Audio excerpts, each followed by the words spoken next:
심상치 않습니다 하고 뭐 총독부에 가서 무슨 뭐 밀고 했을 것 같지는 않고 얘기한다 이런 거는 없었고, 예, 그러니까 다 그분들도 이완용까지도 그런 얘기는 뭐 안 하고 했어요.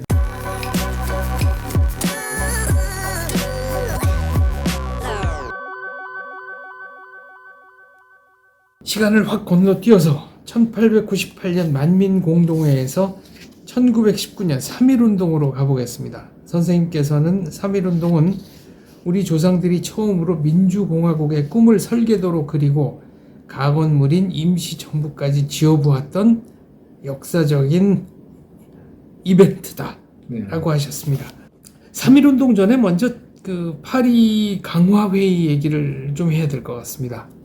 네, 그러니까 이걸 우리가 좀 잘 알아야 된다기보다도요, 조금 이렇게 먼저 생각해야 될 것이, 사실은 세계사 속에서 한국을 봐야 된다, 이렇게 이것을 잊지 말아야 될 것 같습니다. 그러니까 즉 3.1운동과 임시정부는 1차 대전의 산물이고 대한민국은 2차 대전의 산물입니다. 그래서 2차 대전에서 그 희생된 수천만 명의 그 젊은이들, 또 1차 대전에서 희생된 많은 그 목숨들에 대해서 생각해야 된다고 보죠, 저는. 근데 3.1운동과 임시정부는 순전히 1차 대전을 통해서 제국주의 질서가 흔들리고, 또 그 와중에 윌슨의 민족 자결주의도 나왔고, 거기에 부응하여 3.1운동이 일어났고, 또 우리가 임시정부를 만들었던 것입니다. 거기서 이제 민족공화국이라는 어떤 그 꿈을 이제는 설계도를 그냥 그려가지고, 거기 뭐 대통령도 선출하고 임시 헌법도 만들고, 또 국회 비슷한 의정원 같은 것도 만들고 그렇게 했죠.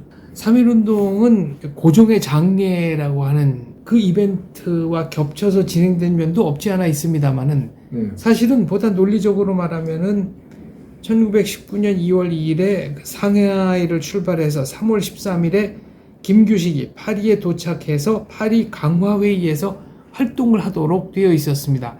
그런데 그 전에 조선 사람들이 진정으로 독립을 원한다는 것을 세계에 보여줘야만 파리 강화회의에서 김규식 선생이 뭔가 의미 있는 발언을 할 수 있을 것이다라는 그런 계산도 있었다고 봅니다. 그렇죠. 그러니까 김규식을 대표로 보내놨는데, 뭐 김규식이란 젊은 친구가 와서 뭐 이렇게 회의에 참석하겠다, 뭐 무슨 발언을 하겠다, 이렇게 주장을 하겠다 하지만 그게 도대체 어디에 있는 나라야? 독립을 원하기는 하는 거야? 이렇게 될 수 있기 때문에, 그 회의에서는 제가 알기로는 뭐 베트남의 호지민도 참석했던 걸로 알고 있는데요.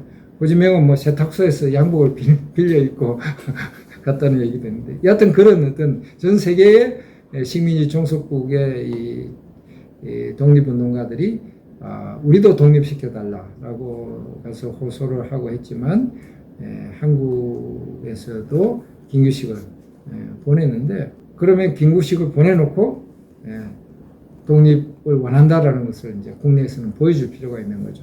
그래서 이제 기획된 것이 3.1운동이라는 하나의 그 시위였습니다. 3.1운동이 비폭력 평화 시위로 나아간 것도 파리 강화회의와 관련이 있습니까? 그러니까 그 파리 강화회의의 그 열강의 대표들이 보기에 이 친구들의 행동이 문명인답다라고 느껴져야 되거든요. 그렇게 막 무질서하게 뭐 산적대처럼 이렇게 해갖고는 뭐 저 친구들 역시 야만인이야, 계속 일본 너희들이 알아서 좀 식민지배를 좀 당분간 해라, 좀 가르쳐라, 문명을 좀 가르쳐라, 이렇게 될 수가 있으니까 문명인답게 아주 질서정연하고 평화적으로, 또 우리는 일본 못지않은 문명국이다라는 것을 보여줄 수 있는 그런 이제 방식을 택했던 거죠. 3.1운동 민족대표 33인의 면면을 보면 천도교, 그리고 불교계에서 2분 정도 계시고 기독교가 있고 유교는 빠져 있습니다. 그 이제 천주교가 빠진 거는요, 천주교는 이제 아시다시피 그 조선 말기에 들어와서 순교자를 너무 많이 냈습니다. 10,000명이나 되는 순교자를 냈죠. 그래서 로만 가톨릭 그 교황청에서 정치 문제는 관여하지 마라 이제. 너희들은 너무 많이 희생을 치렀다.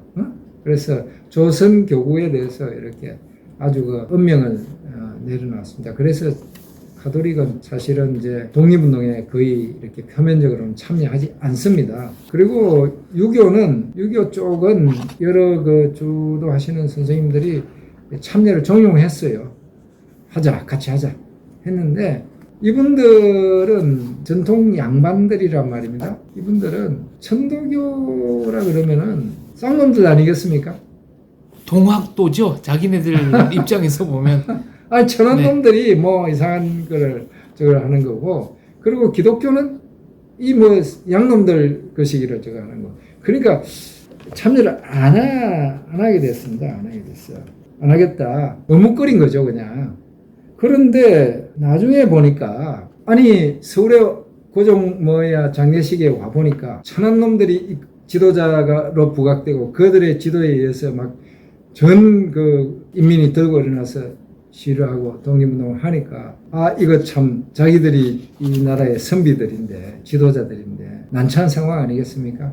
그래서 뒤늦게 자기들끼리 이제 파리 장서라는 걸 써가지고 보냅니다. 심산 김창숙 그러니까 성균관대 부흥에 아주 큰 공적이 있는. 그 이제 나중에 이제 근데 심산이 그때는 대장이 아니고 곽종석이라는 분이 대장이었어요. 네. 심산이 이제 그 밑에 급 그러니까 좀 실무 책임자죠. 심산이 곽종석 선생한테 가서 이제 유교 그쪽 이 전통 유교 유학자들의 뭐 우두머리로 되어 있는 곽종석 선생한테 가서 이제 상의를 해가지고 거기에 이제 뭐 굉장히 많은 사람들이 서명을 해서 나중에 이제 자기들 나름의 독립선언서를 이제 쓴 거죠. 기록에 의하면은 총독부 통계로는 참여 인원이 106만 명, 선생님은 200만 명 이상이 나왔을 것이다라고 이제 쓰셨는데 이 시위대가 목적 없이 간 것이 아니고 서울 시내 아무데나 휘젓고 다닌 것이 아니다라고 하셨습니다. 어디로 갔습니까? 그러니까 그 당시에는 이제 식민지가 되긴 했지만 영사관은 아직 남아 있었거든요. 그래서 미국 영사관으로 먼저 갔어요. 왜냐? 윌슨 대통령한테 우리의 뜻을 전달하는 게 가장 중요한 목적이거든. 그래가지고 바로 파고다 공원에서부터 종로로 해서 태평로로 해가지고 덕수궁 옆으로 이렇게 해서 덕수궁 도단길로 해서 미국 영사관에 이제 먼저 갔죠. 그렇게 해서 가서 뜻을 전달하고 그 다음에 이렇게 또 이러고서 다니다 불란서 대사관에 갔습니다. 왜냐하면 파리에서 강화회의가 열리고 있기 때문에 또 그 소식을 전해달라 하고 파리 영사관에 프랑스 영사관에로 또 가고 이렇게 했습니다. 그러니까 우리는 독립을 원한다. 그것도 질서 있는 행동으로 독립할 능력이 있다라는 것을 세계에 대해서 호소한 행위다. 이렇게 평가하시는 보여줘야 되니까요. 조선 왕족들은 단 한 명도 참가를 안 했습니다. 이제 그거는 그 왕족이라기보다도 이제 그 망한 조선 왕조의 그 고관 대작들이 있었을 거 아닙니까? 그분들한테 처음에는 가서 그 의논을 했어요. 이제 주도하는 좀 젊은이들이 가서 이제 선생님 이러이러한 걸 해야 되지 않겠습니까?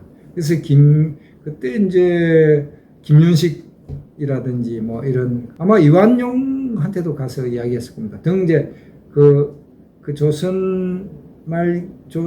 조선의 그 고관 대작을 했던 분들, 그 지도급들의 분들한테 가서 쭉 이야기를 하고 동참을 호소했는데 이분들이 이제 여러 이유를 들어서 자기들이 뭐 또 어떤 분들은 보면 뭐 그렇게까지 막 이렇게 뭐 단순히 뭐 몸을 사려서 이런 건 아니고요.